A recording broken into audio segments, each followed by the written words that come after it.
and welcome to English Every Day, the podcast that helps you improve your English skills for real-life situations. I'm Sarah, and with me is my co-host, Mark. Hi, everyone. We're excited to be here with you today. Today, we're talking about a topic that many language learners find challenging, how to start a conversation with strangers. Absolutely, Sarah.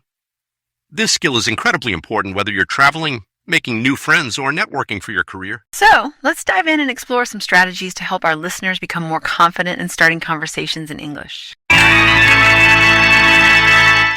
Mark, let's start with the basics. What are some common phrases and greetings you might use when starting a conversation with a stranger? Well, Sarah, the most common and versatile greeting is probably hi or hello, followed by how are you? But depending on the situation, you might use something more specific. Could you give us some examples? Sure. If you're at a party, you could say, great party, isn't it? Or if you're waiting in a long line, you might comment, looks like we'll be here for a while. Those are great examples, Mark. I remember when I was learning Spanish, I always used very formal greetings because that's what I learned in school.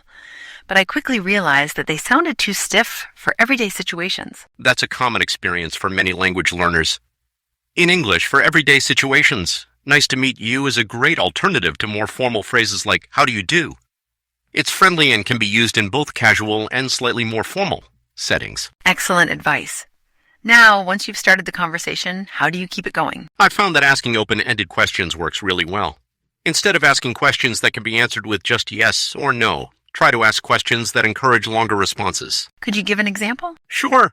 Instead of asking, do you like this city? You might ask, what's your favorite thing about living in this city? That's a great tip, Mark.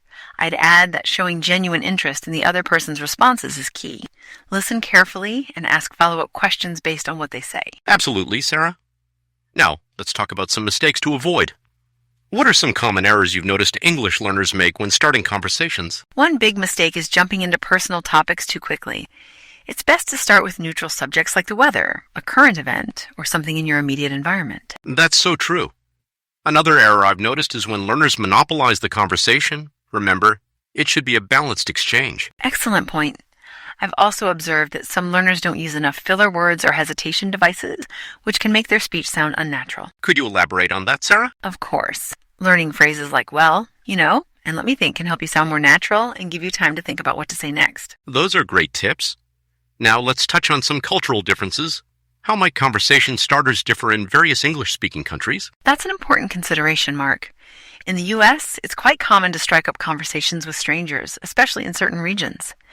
In the U.K., people tend to be a bit more reserved, so you might need to be more cautious. And in Australia, people are generally very friendly, but they use a lot of unique slang that might be confusing at first. Absolutely. It's also worth noting that in some countries, people often use compliments as conversation starters, like, I love your bag. This is especially common in the U.S. Great point, Sarah.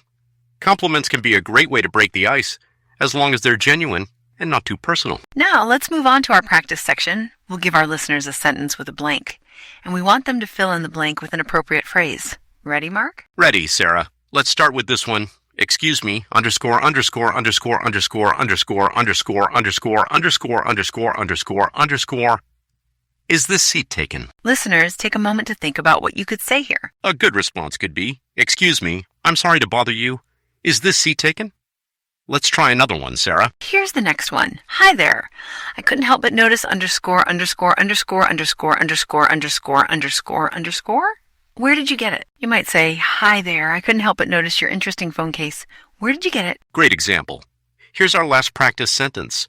Underscore, underscore, underscore, underscore, underscore, underscore, underscore, underscore, underscore, underscore, underscore, underscore, underscore, underscore, about this long wait. I've been here for 30 minutes already. A natural way to fill this blank would be, can you believe about this long wait? I've been here for 30 minutes already. Excellent. Now, Mark, shall we summarize our key points for our listeners? Absolutely, Sarah.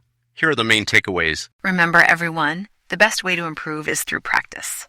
So, we encourage all our listeners to try starting a conversation with someone new this week. You might be surprised at how rewarding it can be. Absolutely, Sarah. Don't be afraid to make mistakes.